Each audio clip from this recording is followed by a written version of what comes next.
أكبر لا إله إلا الله الله أكبر الله أكبر ولله الحمد.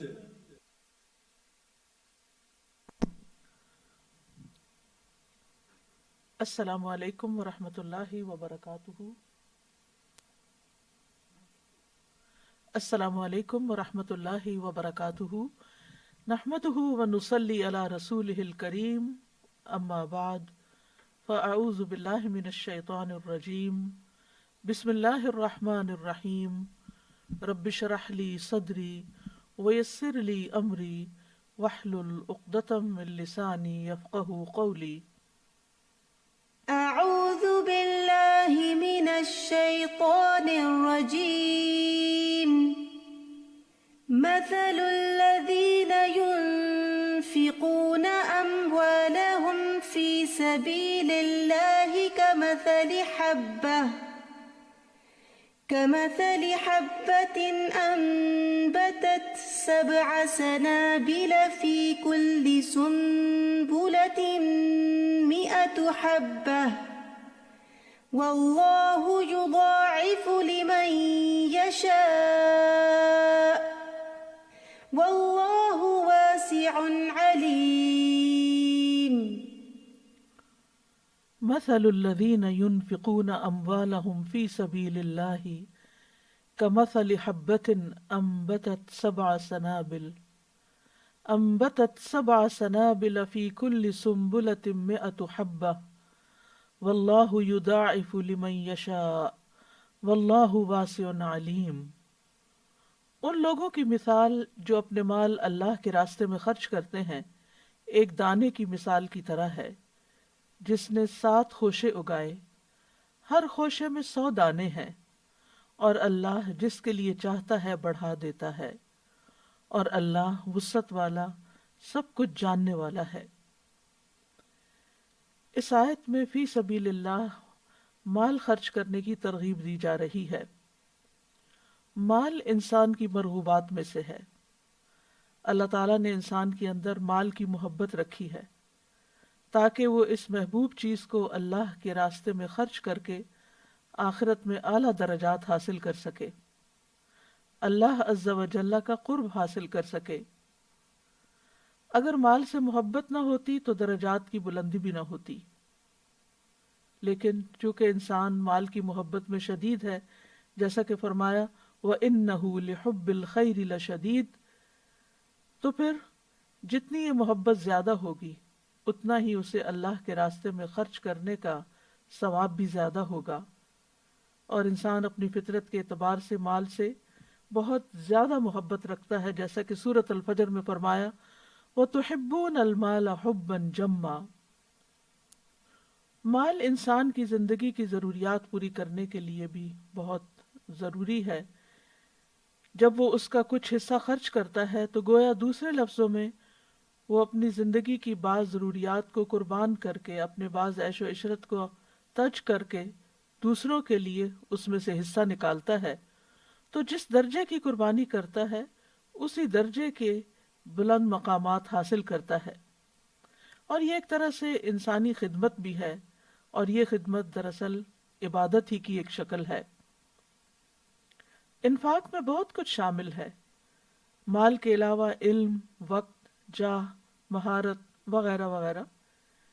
لیکن اس آیت میں خاص طور پر مال خرچ کرنے کی بات کی گئی ہے اور ایک مثال سے بات سمجھائی گئی ہے.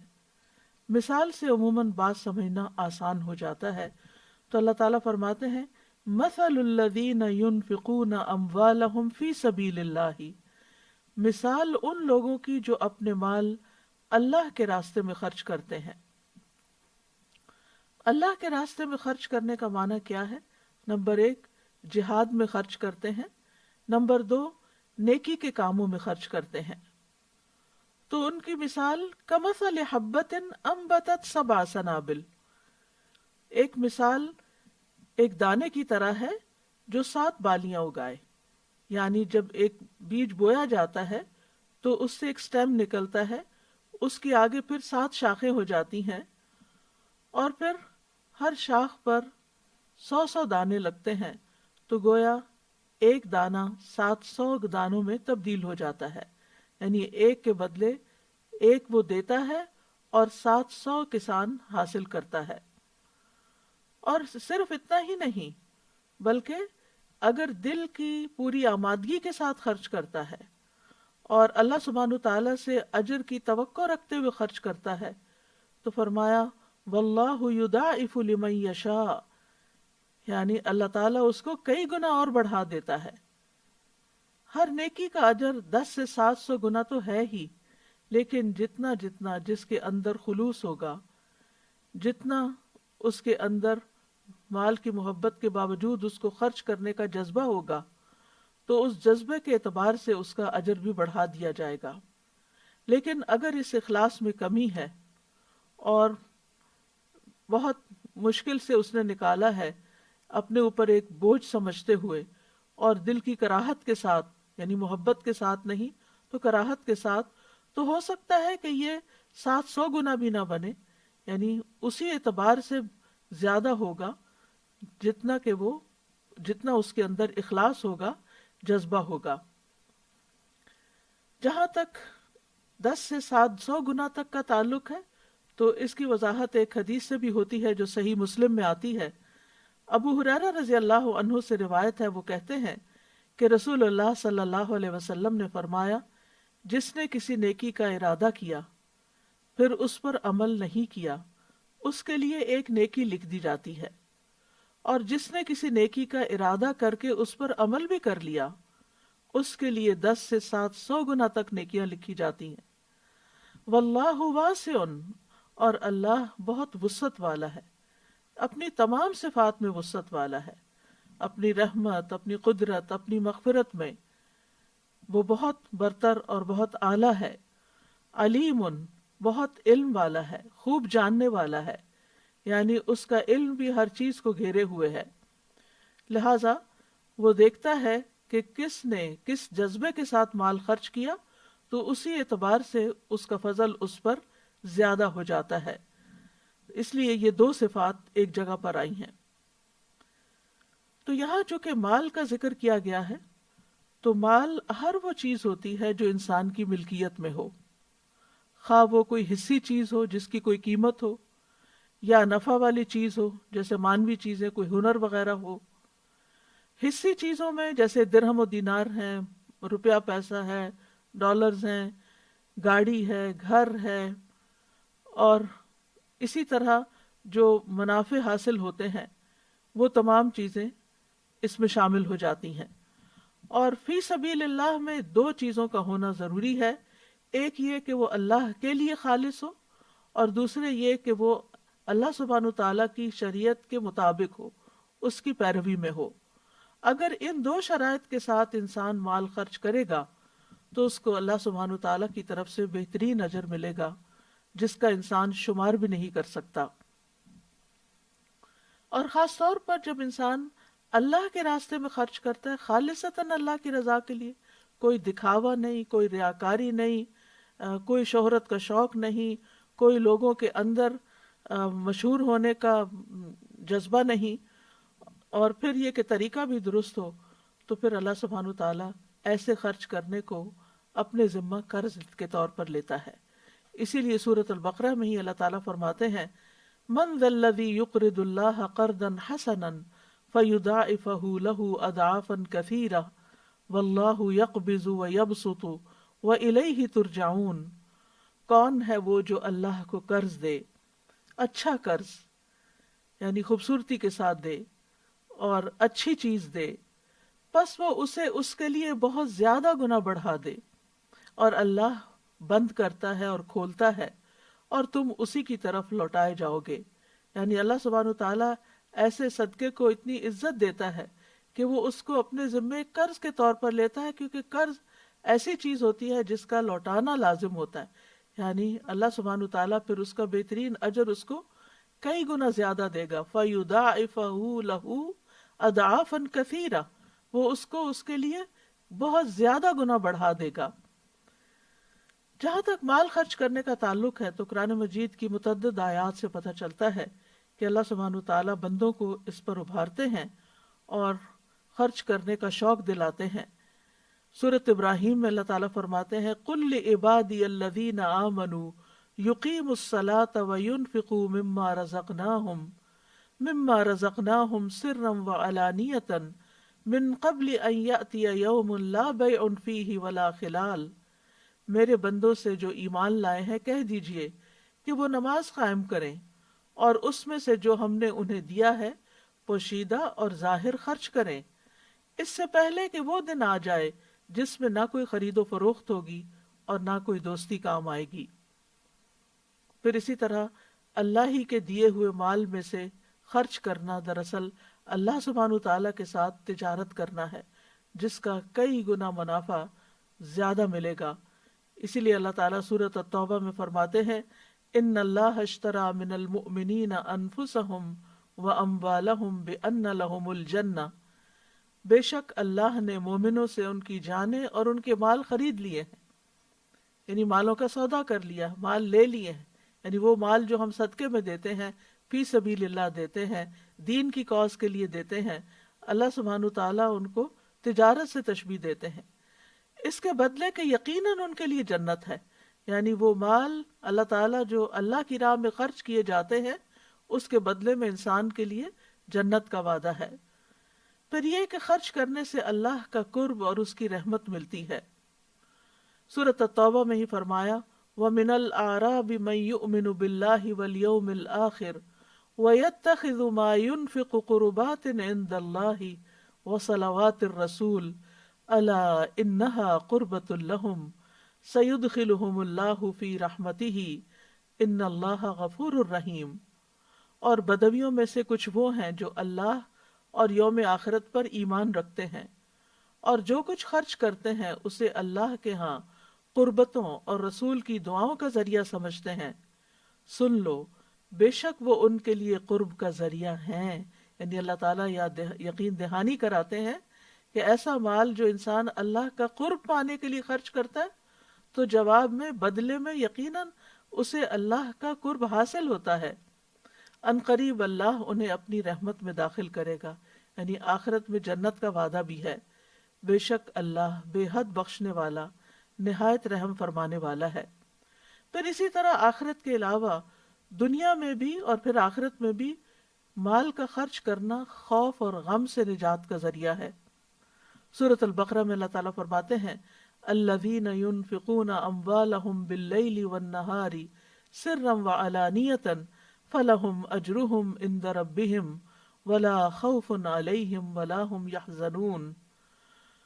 وہ لوگ جو اپنے مال رات اور دن چھپے اور کھلے خرچ کرتے ہیں، یعنی رات کو بھی اور دن کو بھی، جب ضرورت پڑے اور ضرورت نہ بھی ہو تو خود ضرورت مندوں کو ڈھونڈتے ہیں، اور ان پر احسان نہیں کرتے بلکہ اپنے آپ پر ہی احسان کرتے ہوئے اللہ کے راستے میں خرچ کرتے ہیں، سو ان کے لیے ان کا اجر ان کے رب کے پاس ہے، یعنی محفوظ ہے۔ رب سے بڑھ کر کسی کی امانت کی حفاظت کرنے والا کون ہو سکتا ہے؟ ان پر نہ کوئی خوف ہے اور نہ وہ غمگین ہوں گے۔ پھر اسی طرح اللہ تعالیٰ نے ایک اور جگہ پر سورۃ سبا میں مال خرچ کرنے کے بہترین نعم البدل کا وعدہ کیا وَمَا أَنفَقْتُم مِّن شَيْءٍ فَهُوَ يُخْلِفُهُ وَهُوَ خَيْرُ الرَّازِقِينَ، اور تم جو بھی چیز خرچ کرتے ہو تو وہ اس کی جگہ اور دے دیتا ہے اور وہ سب رزق دینے والوں سے بہتر ہے۔ یعنی انسان کبھی بھی خرچ کرتے ہوئے دل چھوٹا نہ کرے کہ یہ چیز مجھ سے جدا ہو جائے گی، نہیں، اس سے بہتر چیز آپ کو ملے گی۔ اب دیکھیے کہ یہ جو دینے کا اصول ہے یہ پوری کائنات کے اندر آپ کو نظر آئے گا۔ سورج دیتا ہے کیا؟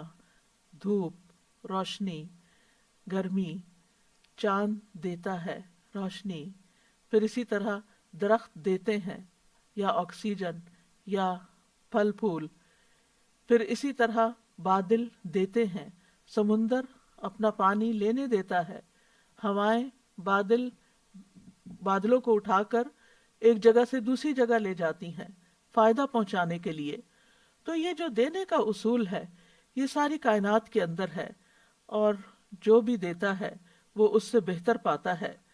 اور اس طرح انسان نہ صرف یہ کہ دنیا میں بلکہ مرنے کے بعد، یعنی اپنی زندگی میں بلکہ مرنے کے بعد بھی اس کا فائدہ دوسروں کو پہنچاتا رہتا ہے. تو دینے والے لوگ اللہ کے محبوب ہوتے ہیں، اور اللہ سبحانہ وتعالیٰ ان سے اچھے بدلے کا وعدہ کرتا ہے، اور اللہ کے راستے میں خرچ کرنے پر انسان کو پورا پورا واپس بھی مل جاتا ہے. تو اگر انسان کائنات کے ساتھ ہم آہنگی اختیار نہیں کرتا، یعنی دینے والا نہیں بنتا، تو پھر محروم رہ جاتا ہے، پھر پریشانیاں اس کو گھیر لیتی ہیں. جو دوسروں کے دکھ درد میں کام آتا ہے، اللہ سبحانہ وتعالیٰ اس کو بھی اسی طرح تکلیفوں اور دکھوں اور دردوں سے نجات عطا کرتے ہیں. فرمایا وَمَا تُنْفِقُوا مِنْ شَيْءٍ فِي سَبِيلِ اللَّهِ يُوَفَّى إِلَيْكُمْ وَأَنْتُمْ لَا تُظْلَمُونَ، اور جو چیز بھی تم اللہ کے راستے میں خرچ کرو گے وہ تمہاری طرف پوری لوٹا دی جائے گی. یعنی اللہ تعالیٰ کو تو اس کی ضرورت نہیں ہے، وہ تو اپنے پاس نہیں رکھے گا.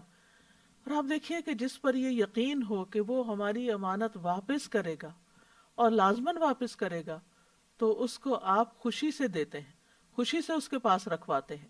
یہ جو ہم خرچ کر رہے ہوتے ہیں یہ ہمارے ہاتھ سے ضائع نہیں ہو رہا ہوتا، یہ ہمارے اپنے ہی لیے کہیں اور جمع ہو رہا ہوتا ہے. ایک وہ مال ہوتا ہے جسے ہم دنیا کے بینک میں جمع کراتے ہیں، اور ایک وہ ہوتا ہے جس کو ہم آخرت بینک میں یا اللہ کے پاس جمع کرواتے ہیں. دنیا میں بہت دفعہ ایسا بھی ہوتا ہے کہ جمع کروانے کے بعد نکالنے کی مہلت ہی نہیں آتی کہ انسان اس دنیا سے ہی چل بستا ہے. لیکن اللہ کے پاس تو ہم سب کو واپس جانا ہے.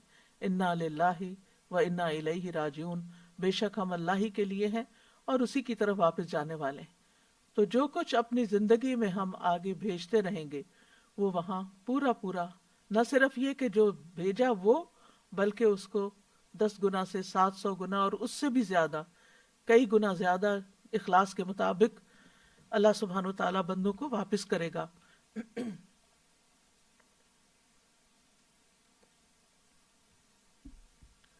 اور اس کے ساتھ ساتھ نہ صرف یہ کہ اجر ملے گا، بلکہ اس کے علاوہ عذاب علیم سے نجات بھی ملے گی. اللہ تعالیٰ فرماتے ہیں یا ایھا الذین آمنوا هل ادلکم علی تجارۃ تنجیکم من عذاب علیم تؤمنون باللہ ورسولہ وتجاہدون فی سبیل اللہ باموالکم وانفسکم ذالکم خیر لکم ان کنتم تعلمون. اے لوگو جو ایمان لائے ہو، کیا میں تمہاری ایسی تجارت کی طرف رہنمائی نہ کروں جو تمہیں دردناک عذاب سے بچا لے؟ تم اللہ اور اس کے رسول پر ایمان لاؤ اور اپنے مالوں اور جانوں کے ساتھ اللہ کی راہ میں جہاد کرو، یہ تمہارے لیے بہتر ہے اگر تم جانتے ہو. تو یہاں بھی مال خرچ کرنے کی بات ہے، جس کا صلہ نتیجہ کیا بتایا گیا کہ تمہیں عذاب علیم سے نجات ملے گی. مال کا خرچ کرنا گناہوں کی معافی کا ذریعہ بھی ہے. فرمایا ان تقرضوا اللہ قرضا حسنا یضاعفہ لکم ویغفر لکم واللہ شکور حلیم.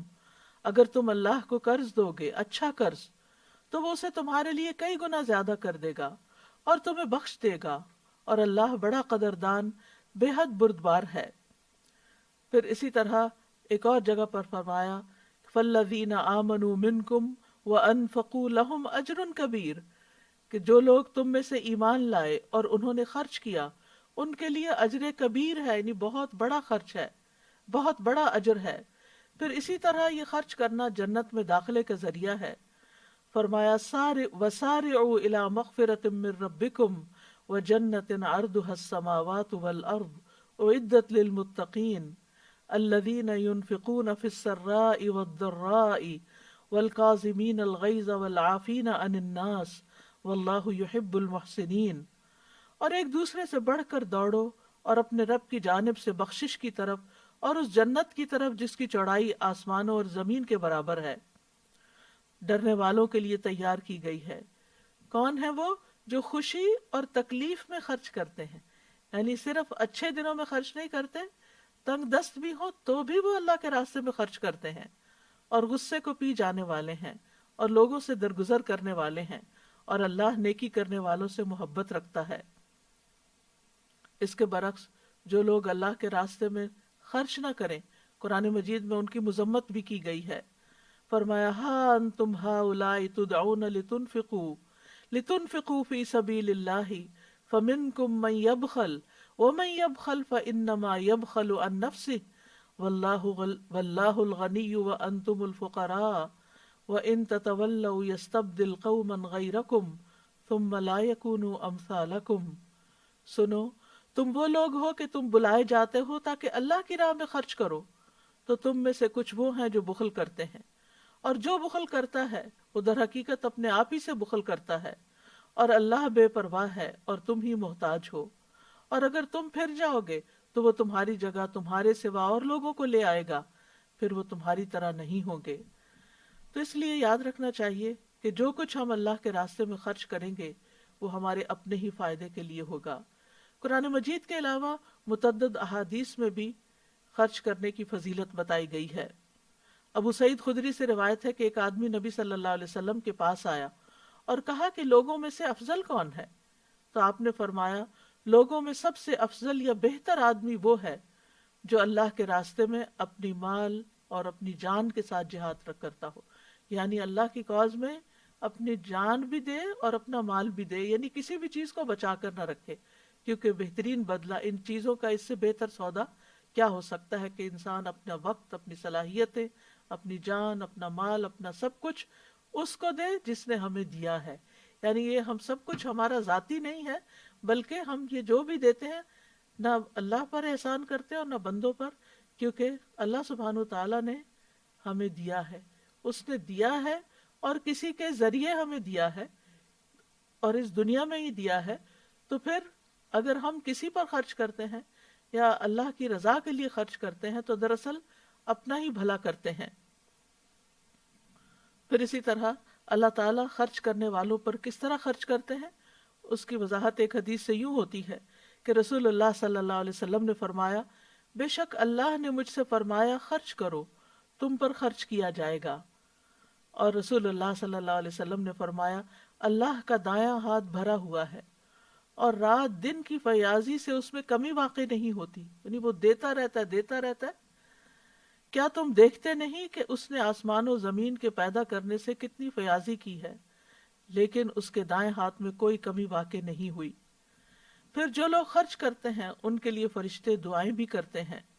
رسول اللہ صلی اللہ علیہ وسلم نے فرمایا، ہر دن جس میں بندے صبح کرتے ہیں 2 فرشتے اترتے ہیں، ان میں سے ایک کہتا ہے اے اللہ خرچ کرنے والے کو اس کا متبادل عطا فرما، اور دوسرا کہتا ہے اے اللہ روک کر رکھنے والے کے مال کو ضائع کر دے. یعنی جب انسان روک لیتا ہے تو مال بڑھتا نہیں ہے، بظاہر ہمارے فگرز شاید کچھ بڑھ جائیں لیکن مال کی برکت نہیں ہوتی، اس مال کے اندر وہ بڑھوتری نہیں آتی. اللہ کے ہاں جو اس کا ایک کے بدلے 700 گنا ملنا ہے وہ اس کے اندر نہیں لکھا جاتا. لہذا خیر ہے اس میں کہ انسان خرچ کرتا رہے اور خرچ نہ کرنے میں شر ہے. ابو امامہ کہتے ہیں کہ رسول اللہ صلی اللہ علیہ وسلم نے فرمایا، اے ابن آدم بے شک ضرورت سے زیادہ مال خرچ کر دینا تمہارے لیے بہتر ہے، اگر تم اس کو روک لو گے تو تمہارے لیے برا ہوگا، اور گزر بسر جتنا مال رکھنے پر تمہیں کوئی ملامت نہیں، اور دینے کی ابتدا اپنے اہل و عیال سے کرو، اور اوپر والا ہاتھ نیچے والے ہاتھ سے بہتر ہوتا ہے. اور جتنا زیادہ مال ہو اتنا ہی انسان کو اللہ کے راستے میں زیادہ خرچ کرنا چاہیے. رسول اللہ صلی اللہ علیہ وسلم نے فرمایا، جو لوگ دنیا میں زیادہ مالدار ہیں قیامت کے دن وہی خسارے میں ہوں گے، سوائے اس کے جسے اللہ نے مال دیا ہو اور وہ اسے اپنے دائیں بائیں، اپنے آگے اور پیچھے خرچ کرے اور اسے بھلائی کے کاموں میں لگائے. اور خرچ کرتے ہوئے مفلسی سے نہیں ڈرنا چاہیے. بلال بن رباح کہتے ہیں کہ رسول اللہ صلی اللہ علیہ وسلم نے فرمایا، اے بلال خرچ کیا کرو اور عرش والے کی جانب سے مفلسی سے نہ ڈرا کرو. یعنی سارے خزانوں کا مالک تو اللہ ہے، لہٰذا اگر تم دو گے تو وہ تمہیں اور دیتا جائے گا. اور جب تک انسان دیتا رہتا ہے انسان کے پاس نعمتیں باقی رہتی ہیں، اور جب انسان دوسروں کو دینا بند کر دیتا ہے تو اللہ سبحانہ تعالیٰ اس سے وہ نعمتیں کسی اور کی طرف منتقل کر دیتا ہے. عبداللہ بن عمر فرماتے ہیں کہ رسول اللہ صلی اللہ علیہ وسلم نے فرمایا، اللہ تعالیٰ کے پاس لوگوں کے لیے نعمتیں ہیں، وہ انہیں ان کے پاس اس وقت تک باقی اور ثابت رکھتا ہے جب تک کہ وہ مسلمانوں کی حاجات پوری کرنے میں لگے رہتے ہیں اور ان سے تنگ نہیں ہوتے، اور جب وہ ان سے تنگ ہو جاتے ہیں تو وہ انہیں دوسرے لوگوں کی طرف منتقل کر دیتا ہے. یعنی بعض اوقات کوئی شخص بار بار ہم سے مانگے تو ہم اریٹیٹ ہونے لگتے ہیں اور ہم تنگ ہونے لگتے ہیں کہ اس نے تو روز کا کام بنا لیا ہے، اور مختلف طریقوں سے بعض اوقات ڈانٹ ڈپٹ بھی کر لیتے ہیں یا احسان جتا دیتے ہیں یا اس کو کوئی نصیحتیں کرنا شروع کر دیتے ہیں. تو ایسے میں پھر انسان کو خیر منانی چاہیے کہ وہ جو اس کے پاس ہے وہ اس کے لیے کتنا فائدہ مند ہوگا. کیونکہ مال خرچ کرنے سے نہ صرف یہ کہ انسان کو مزید مال ملتا ہے یا مزید نعمتیں ملتی ہیں، بلکہ انسان سے بہت سے شر بھی ٹلتے ہیں. مثلا بیماریوں سے حفاظت ملتی ہے. رسول اللہ صلی اللہ علیہ وسلم نے فرمایا اپنے مریضوں کا علاج صدقے کے ذریعے کیا کرو. ابن شقیق کہتے ہیں کہ میں نے عبداللہ بن مبارک کو اس وقت کہتے ہوئے سنا جب ان کے پاس ایک آدمی آیا اور اس نے ان سے اپنے گھٹنے میں نکلنے والے ایک زخم کے بارے میں پوچھا کہ اس زخم کو 7 سال ہو چکے ہیں اور بہت سے علاج بھی کروائے ہیں، طبیبوں سے بھی پوچھا ہے لیکن اسے کوئی فائدہ نہیں ہوا. تو عبداللہ بن مبارک نے کہا جاؤ ایسی جگہ جا کر کنواں کھدواؤ جہاں پانی کی ضرورت ہو. مجھے امید ہے کہ جب وہاں سے چشمہ پھوٹے گا تو تمہارا یہ خون رسنا بند ہو جائے گا. جب اس شخص نے ایسا کیا تو وہ صحت یاب ہو گیا. اسی طرح بہت سی مشکلات سے نجات ملتی ہے. حارث اشعری کہتے ہیں کہ اللہ کے نبی صلی اللہ علیہ وسلم نے فرمایا بے شک اللہ عز و جل نے یحییٰ بن زکریا علیہ السلام کو 5 باتوں کے متعلق حکم دیا کہ ان پر خود بھی عمل کریں اور بنی اسرائیل کو بھی ان پر عمل کرنے کے لیے کہیں. ان میں سے ایک یہ ہے کہ میں تمہیں صدقہ کرنے کا حکم دیتا ہوں، کیونکہ اس کی مثال جسے دشمن نے قید کر کے اس کے ہاتھ گردن سے باندھ دیے ہوں اور پھر اسے قتل کرنے کے لیے لے چلیں اور وہ ان سے کہیں کہ کیا تم میری جان کا فدیہ وصول کرنے کے لیے تیار ہو، پھر وہ تھوڑے اور زیادہ کے ذریعے جس طرح بھی بن پڑے اپنی جان کا فدیہ پیش کرنے لگے یہاں تک کہ اپنے آپ کو چھڑا لے. یعنی انسان بڑی سے بڑی مشکل میں گھر جائے، اس کی جان کو بھی خطرہ لاحق ہو جائے، تو صدقے سے ان بیماریوں اور ان مصیبتوں کا بھی علاج کیا جا سکتا ہے. پھر قیامت کے دن باعث ذخیرہ ہوگا اور ایک کے بدلے میں 700 گنا اجر ملے گا. نبی صلی اللہ علیہ وسلم نے فرمایا جس نے اللہ کی راہ میں کوئی چیز خرچ کی اس کے لیے 700 گنا لکھا جاتا ہے. ابو مسعود کہتے ہیں کہ ایک آدمی نے اللہ کے راستے میں ایک اونٹنی صدقہ کی جس کی ناک میں نکیل بھی پڑی ہوئی تھی. تو رسول اللہ صلی اللہ علیہ وسلم نے فرمایا قیامت کے دن یہ 700 اونٹنیاں لے کر آئے گا جن کی ناک میں نکیل پڑی ہوگی. یعنی اس کا انٹینجیبل بدلہ اس کو وہاں دیا جائے گا. پھر اسی طرح یہ ہے کہ گناہوں کی معافی ملتی ہے، گناہ دھل جاتے ہیں. جابر کہتے ہیں کہ نبی صلی اللہ علیہ وسلم سے انہوں نے سنا وہ کعب بن عجرہ سے فرما رہے تھے اے کعب صدقہ گناہوں کو اس طرح مٹاتا ہے جیسے پانی آگ کو مٹا دیتا ہے. سفیان ثوری جب اپنے دروازے پر کسی سائل کو دیکھتے تو ان کا سینہ کھل جاتا، وہ خوش ہو جاتے اور وہ کہتے اس آدمی کو مرحبا ویلکم جو میرے گناہ دھونے کے لیے آیا ہے، یعنی مجھ سے لینے کے لیے آیا ہے. خوش ہو کر اس کو دیتے. اب سوال یہ پیدا ہوتا ہے کہ خرچ کہاں کیا جائے. سب سے پہلے تو یہ کہ انسان ضرورت مند انسانوں پر خرچ کرے، اور خرچ کرنے کی ترتیب کچھ یوں ہے. آپ نے فرمایا کہ جب تم میں سے کوئی فقیر ہو جائے تو اسے چاہیے کہ اپنے نفس سے شروع کرے، پہلے اپنے اوپر خرچ کرے، پھر کچھ بچ جائے تو اپنے اہل و عیال پر خرچ کرے، اس میں سے بھی بچ جائے تو اپنے عزیز و اقارب پر خرچ کرے، اس میں سے بھی بچ جائے تو پھر ادھر ادھر خرچ کرے.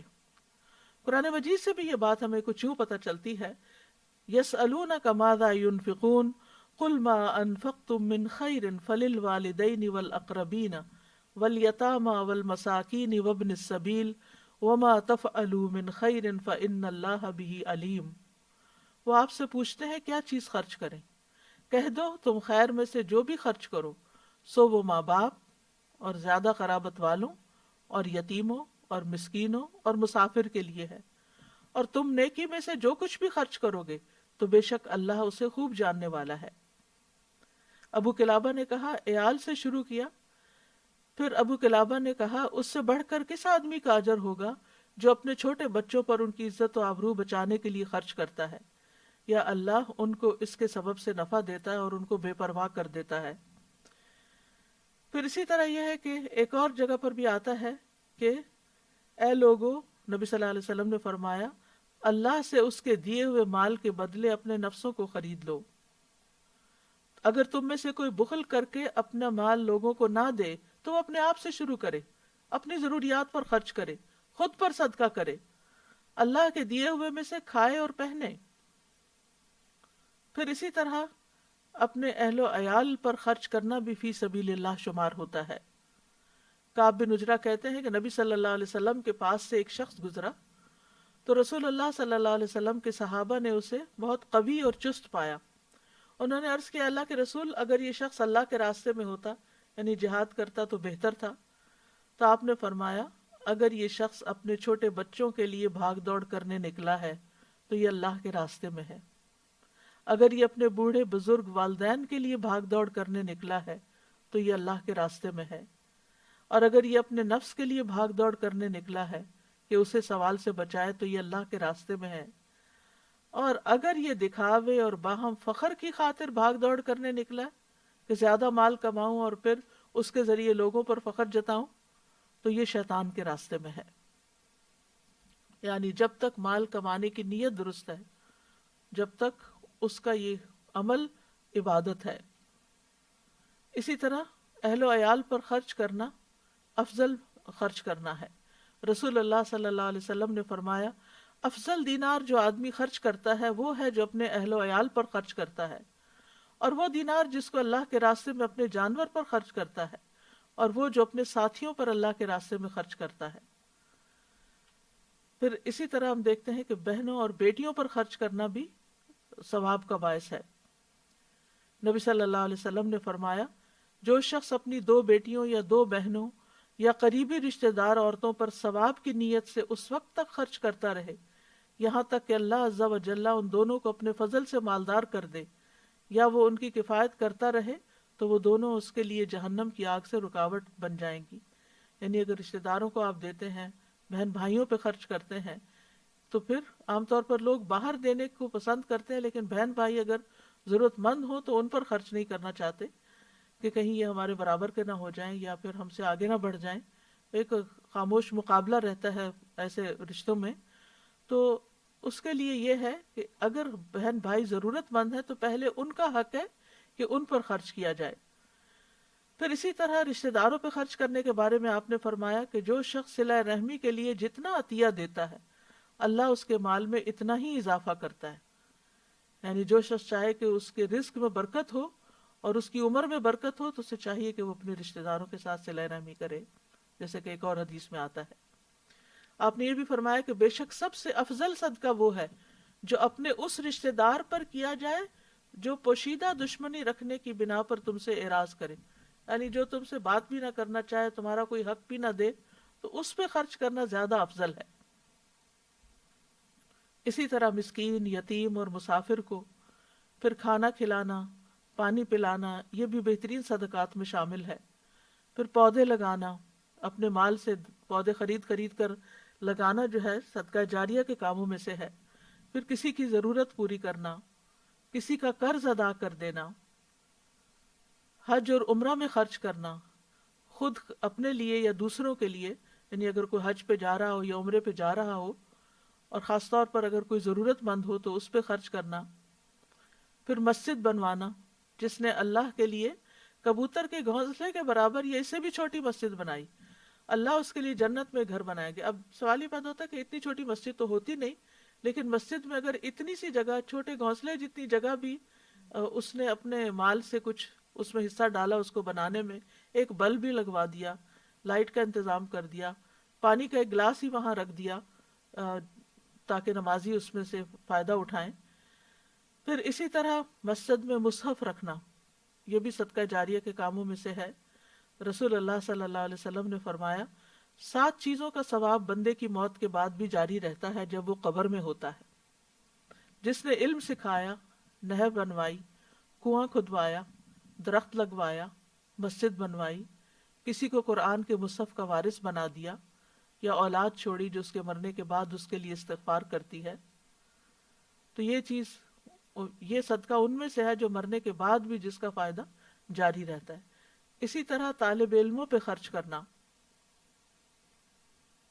فتاوی حامدیہ میں ابن عابدین ذکر کرتے ہیں کہ جب طالب علم علم کے حصول کے لیے نکلے تو مسلمانوں پر لازم ہے کہ وہ اسے خرچہ دیں تاکہ علم زیادہ سے زیادہ پھیلے. یہاں تک کہ اگر وہ دینے سے انکار کریں تو ان کو اس طرح مجبور کیا جائے گا جیسے زکوٰۃ کا قرض ادا کرنے والوں کو وہ قرض ادا کرنے پہ مجبور کیا جاتا ہے جب وہ زکوٰۃ ادا کرنے سے انکار کریں. یعنی جس طرح زکوٰۃ دینا لازم ہے ایسے ہی طالب علموں پہ خرچ کرنا بھی لازم ہے. اسی طرح مالکی مذہب میں ایک فتویٰ ہے کہ مسلمانوں کو طالب علموں کو ہر سال 100 دینار کے مقدار کے برابر خرچہ دینا چاہیے. یعنی اتنے فنڈ ریزنگ ہونی چاہیے کہ جس سے جو لوگ پڑھ رہے ہیں خواہ دنیاوی فائدہ مند علم پڑھ رہے ہیں یا دین پڑھ رہے ہیں. دنیاوی تعلیم والوں پر تو پھر بھی ماں باپ خرچ کر دیتے ہیں یا رشتہ دار کے یہ کل کو کچھ کمانے کے قابل ہو جائیں گے تو یہ پھر دوسروں کو دینے کے قابل ہوں گے. لیکن جو لوگ دین پڑھ رہے ہوتے ہیں عموماً ان پہ خرچ کرنے سے لوگ کتراتے ہیں کہ اس سے ان کو کوئی مال تو آگے حاصل نہیں ہوگا اور یہ لوٹانے کے قابل بھی نہیں ہوں گے. لیکن حقیقت یہ ہے کہ اگر اس کام کو پروموٹ نہ کیا جائے اور لوگوں کو فیسیلیٹیٹ نہ کیا جائے تو پھر آہستہ آہستہ ایسے لوگ معاشرے سے ختم ہوتے جاتے ہیں جو دوسروں کی دینی رہنمائی کر سکیں. پھر اسی طرح ابن عابدین رد المختار میں کہتے ہیں کہ بیت المال کے مصارف میں سے ایک مصرف علماء کا اور طالب علم کا خرچ دینا ہے. وہ علماء اور طالب علم جو شرعی علم کے لیے وقف ہو چکے ہیں. اور طالب علم پر خرچ کرنے کا فائدہ کیا ہے؟ انس بن مالک کہتے ہیں نبی صلی اللہ علیہ وسلم کے زمانے میں 2 بھائی تھے جن میں سے ایک تو نبی صلی اللہ علیہ وسلم کی خدمت میں آیا کرتا تھا اور دوسرا بھائی کماتا تھا. چنانچہ کمانے والے بھائی نے اپنے دوسرے بھائی کے بارے میں جو نبی صلی اللہ علیہ وسلم سے علم حاصل کرتا تھا یہ شکایت کی کہ یہ کچھ کام نہیں کرتا. تو آپ نے فرمایا شاید کہ تم اس کی وجہ سے ہی رزق دیے جاتے ہو. یعنی تمہاری کوشش میں تمہاری کمائی میں اس کے اوپر خرچ کرنے کی وجہ سے ہی تم برکت ہو. یعنی بعض اوقات انسان دوسروں پہ خرچ کرتا رہتا ہے اور شیطان وسوسہ ڈالتا ہے کہ تمہارا مال ختم ہو رہا ہے کم ہو رہا ہے. لیکن ہو سکتا ہے کہ اللہ نے تمہیں دینے کا جو وسیلہ بنایا ہوا ہے وہ انہی مسکینوں اور ضرورت مندوں کی وجہ سے بنا رکھا ہو. سلف صالحین جو تھے وہ علم والوں پر خوشی سے خرچ کیا کرتے تھے. لیث بن سعد ہر سال امام مالک بن انس کو 100 دینار بھیجتے تھے. ابن لہیعہ جو حدیث کے ائمہ میں سے ایک امام تھے جب ان کی کتابیں جل گئی تو لیث نے ان کی طرف 1000 دینار بھیجے. پھر اسی طرح انسان کو خرچ کرتے ہوئے یہ خیال رکھنا چاہیے کہ خالص اللہ کی رضا کے لیے خرچ ہو کیونکہ صرف وہ چیز قبول ہوتی ہے جو صرف اللہ سبحانہ وتعالیٰ کے لیے کی جاتی ہے. تو عمومی طور پر یہ جو دینے کی بات ہے اس میں یہ ہے کہ خدمت دین کے کاموں میں خرچ کرنا چاہیے. اسی طرح مسائل عامہ کے جس میں پبلک کو سہولت ہو جن چیزوں پر ان کی اس کے لیے مسجد بنانا تو ہم دین کا کام سمجھتے ہی ہیں لیکن پہلے زمانے میں مسافروں کے لیے رات ٹھہرنے کی جگہ نہیں ہوا کرتی تھی تو مسافر خانے بنوانا پل تعمیر کروانا سڑکیں بنوانا پھر اسی طرح ہسپتال بنوانا اور خصوصاً ایسے علاقوں میں ڈسپنسریز اور ہاسپٹل بنوانا جہاں لوگوں کی صحت کی ضروریات پوری نہ ہوتی ہوں. پھر اسی طرح مدارس بنانا یتیم خانے بنوانا بیواؤں کے لیے مکانات کی تعمیر کرنا قبرستان کے لیے زمین وقف کرنا. ریسنٹلی جو کرونا وائرس کی وجہ سے اسپین میں لاشوں کو یا جلایا جا رہا ہے یا پھر یہ کہ ان کو وہاں دفن کرنے کے لیے اور وہ بھی چند سال کے لیے دفن کرنے کے لیے اگر 5 سال کے لیے کوئی کرایہ پر لیتا ہے یا 10 سال کے لیے جگہ لیتا ہے یعنی مستقل ہمیشہ کے لیے نہیں ملتی تو اس پر بتایا گیا کہ کسی نے مجھے بتایا کہ 12 سے 15 لاکھ خرچ ہوتے ہیں. تو اب آپ اندازہ کیجئے کہ جہاں مسلمانوں نے اپنے لیے زمین لے کر قبرستان نہیں بنائے وہاں اس وقت جبکہ کثرت سے لوگوں کی ڈیتھس ہو رہی ہیں تو دفنانا ایک الگ مسئلہ بن گیا ہے. فلائٹس نہیں جا رہی آ رہی جس کی وجہ سے وہ پہلے تو باڈیز پاکستان بھیج دیا کرتے تھے کیونکہ بھیجنا سستا تھا بنسبت اس کے کہ وہ لوکلی دفنایا جائے. تو ایسی جگہوں پر جہاں قبرستان کے لیے زمین نہ ہو مسلمانوں کے، وہاں مل جل کر پیسے اکٹھے کر کے زمین کا بندوبست کرنا، کیونکہ اگر اس میں مردے دفنا دیے جائیں پھر ہر کچھ عرصے کے بعد ان کی ہڈیاں ایک طرف کر کے نئی لاشیں وہاں دفن کی جا سکتی ہیں. جیسے آپ دیکھتے ہیں بقیع قبرستان میں، مقبرۃ البقیع میں، کہ وہاں پر مستقل طور پر جب سے نبی صلی اللہ علیہ وسلم کے زمانے سے لوگ دفن کیے جا رہے ہیں. پھر اسی طرح بیمار جانوروں کے علاج پر یا ان کے لیے جگہ بنانا، مغسلہ جیسے مردوں کو نہلانے کی جگہ، پھر اسی طرح درخت لگانے پر لنگر کھولے جا سکتے ہیں، فوڈ بینکس بنائے جا سکتے ہیں، راستے بنائے جا سکتے ہیں جہاں پر لوگوں کو آنے جانے میں تکلیف ہو، لوگوں کی کے لیے ٹرانسپورٹ کا انتظام، یعنی ضرورت مند لوگوں کی ٹرانسپورٹ کا انتظام کیا جا سکتا ہے، پانی کا انتظام کیا جا سکتا ہے. یعنی ایک تو کنواں کھدوانا ہے، اس کے علاوہ بھی جیسے کولر وغیرہ رکھوا دینا مختلف پبلک پلیسز پر. کیونکہ جب انسان مال خرچ کرتا ہے تو دے کر خود اپنا ہی فائدہ کرتا ہے، اپنے لیے بہت سے فائدے حاصل کرتا ہے. نہیں دیتا تو وہ ایک چیز ہے، مال دیتا ہے، لیکن اس کو کیا کیا ملتا ہے؟ سب سے پہلی بات تو یہ کہ شرح صدر ہوتا ہے، دل کھل جاتا ہے، راحت قلب نصیب ہوتی ہے، رزق میں اضافہ ہوتا ہے، جن کو دیتا ہے ان کے ساتھ تعلقات اچھے ہو جاتے ہیں، فقر کا علاج ہے. کسی نے اپنا واقعہ مجھ سے شیئر کیا تھا کہ ان کے بھائی کے اوپر اچانک اس کا کاروبار ختم ہو گیا اور بہت تھوڑا اس کے پاس باقی رہا، تو اس نے وہ اللہ کے راستے میں دے دیا. اور اس کے بعد جو اس کے اوپر اللہ سبحانہ و تعالیٰ کی رحمتوں کی بارش ہوئی، کیونکہ بعض اوقات تنگ حالات میں انسان سوچتا ہے کہ میرا کیا بنے گا، یہ تو میں اب اپنے لیے رکھ لوں، لیکن اس میں بھی کیونکہ پیچھے ہم پڑھ چکے ہیں آیت کہ تنگی میں اور خوشحالی میں دونوں میں ہی خرچ کرتے ہیں، بالسراء والضراء. پھر اسی طرح یہ ہے کہ بخل کا علاج ہے، تکبر کا علاج ہے صدقہ کرنا، کیونکہ عام طور پر جب انسان کے پاس مال زیادہ ہو جاتا ہے وہ تو دوسروں پر فخر جتانے لگتا ہے. بری موت سے بچانے کا ذریعہ ہے، تعلقات میں باہمی محبت کی نشو نما ہوتی ہے، روٹھے ہوئے رشتوں کو منانے کا ذریعہ ہے، بلا اور مصیبتوں کا علاج بھی ہے اور ان کو آنے سے بھی روکتا ہے، بیماریوں کا علاج ہے، تزکیہ نفس ہوتا ہے، اللہ تعالیٰ کا قرب حاصل ہوتا ہے، اللہ تعالیٰ کی محبت نصیب ہوتی ہے، اللہ تعالیٰ کی طرف سے رحمت آتی ہے. ان رحمت اللہ قریب من المحسنین، اللہ کی رحمت محسنین کے قریب ہے. پھر اسی طرح قبر میں صدقہ بندے کی حفاظت کرتا ہے، عذاب کو آنے سے روکتا ہے. حشر کے میدان میں قیامت کے دن انسان کو قیامت کے ہول سے نجات ملے گی. لہذا انسان کو ہر دم سوچنا چاہیے کہ میں کسی کے فائدے کے لیے نہیں، دراصل اپنے ہی فائدے کے لیے دے رہا ہوں، اور اتنے سارے فائدے حاصل ہوں گے. تزکیہ نفس ہوگا، انسان کے اندر کے وسوسے اور دل کی گھٹن اور تنگی کا علاج ہوگا. اور پھر یہ بھی یاد رکھیے کہ جب انسان اللہ کی رضا کے لیے خرچ کرتا ہے اور اللہ سے اجر کی امید رکھتے ہوئے خرچ کرتا ہے، ریاکاری اور دکھاوے سے بچتا ہے، چھپ چھپ کے خرچ کرتا ہے، حلال کمائی میں سے خرچ کرتا ہے، طیب مال اللہ کے راستے میں خرچ کرتا ہے، اسراف سے بچتے ہوئے خرچ کرتا ہے، خرچ کرنے کے بعد احسان نہیں جتاتا اور اپنی پسندیدہ چیزوں میں سے خرچ کرتا ہے، تو پھر ایسی صورت میں اللہ سبحانہ تعالیٰ اس کے اجر کو کئی گنا بڑھا دیتے ہیں. اور حقیقت یہ ہے کہ انسان کو اپنی زندگی میں ہی اپنے ہاتھ سے دینا چاہیے، کیونکہ جب موت آئے گی تو وہ کیا کہے گا کہ کاش مجھے تھوڑی مہلت اور مل جاتی تو میں صدقہ کرتا اور میں بھی نیک لوگوں میں شامل ہو جاتا. یعنی موت کے وقت انسان کو سب سے زیادہ جو چیز فائدہ مند نظر آئے گی وہ صدقہ کرنا ہے، اور ہمیں گن گن کر رکھنے کی بجائے اللہ کے راستے میں دینا چاہیے. اور یہ بھی یاد رکھیے کہ بعض زمان اور مکان کے اعتبار سے بھی صدقے کا اجر و ثواب بڑھ جاتا ہے.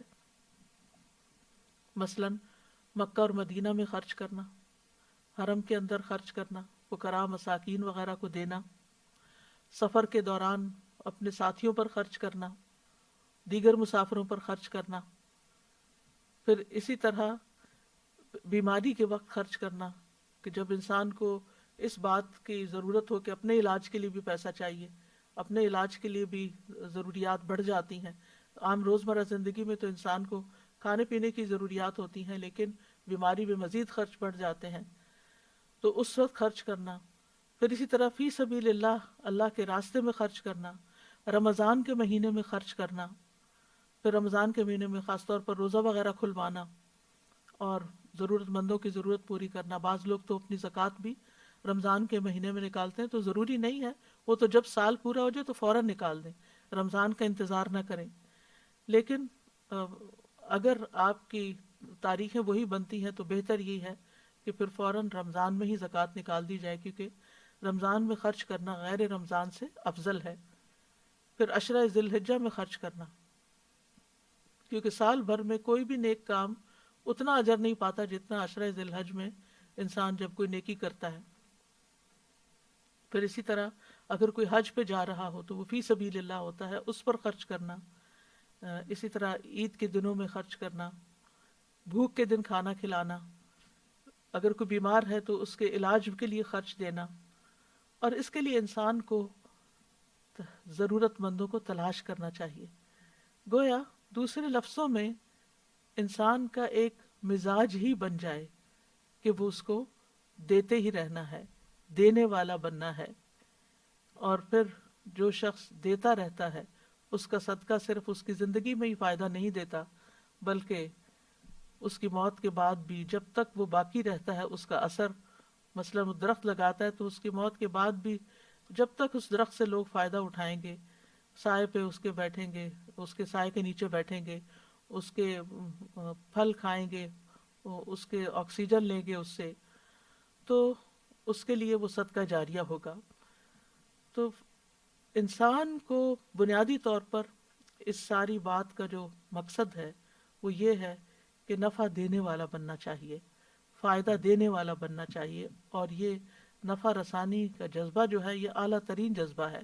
اور جس آدمی کے اندر یہ جذبہ ہو وہ صرف اتنا نہیں کہ وہ اپنی زندگی میں ہی کچھ کرتا ہے، بلکہ ایسے کام بھی کرتا ہے کہ جو اس کی موت کے بعد بھی انسانوں کو فائدہ دیتے رہتے ہیں. وہ لانگ ٹرم سوچتا ہے اور وہ صرف اپنے لیے نہیں سوچتا، یا صرف اپنے گھر والوں کے لیے نہیں، اس کا دائرہ وسیع ہوتا ہے. اور پھر یہ کہ یہ اسپرٹ پوری مسلم سوسائٹی کے اندر ہونی چاہیے. اور خاص طور پر اب رمضان کا مہینہ آ رہا ہے، اس میں جتنی مدیں میں نے بتائی ہیں ان میں سے ہر ایک میں تھوڑا تھوڑا خرچ کر سکے تو بہت ہی اچھا ہے موقع کی مناسبت سے. ورنہ یہ ہے کہ الذین ينفقون اموالهم فی سبیل اللہ، وہ لوگ جو اپنے مال اللہ کے راستے میں خرچ کرتے ہیں، یعنی دین کے کاموں میں، دین کے کاز میں. تو اس کے لیے جیسا کہ آپ جانتے ہیں کہ ان دنوں میں مساجد بھی بند ہیں، تو مساجد کی ڈونیشنز کم ہونے کی وجہ سے وہاں کے جو امام ہیں، وہاں کا جو عملہ ہے، وہاں کی جو مینٹیننس ہے، اس کے لیے اخراجات پورے کرنا مشکل ہو رہا ہے.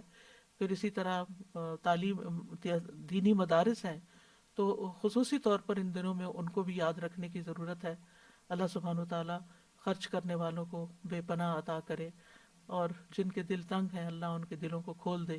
وآخر دعوانا ان الحمد للہ رب العالمین.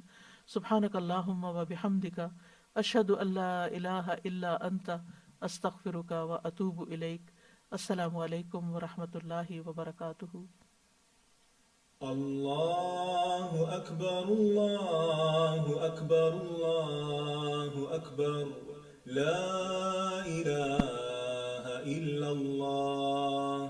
اللہ اکبر اللہ اکبر وللہ الحمد. اللہ اکبر اللہ اکبر اللہ اکبر، لا الہ الا اللہ.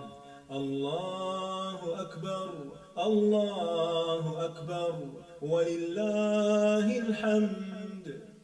اللہ اکبر اللہ اکبر اللہ اکبر.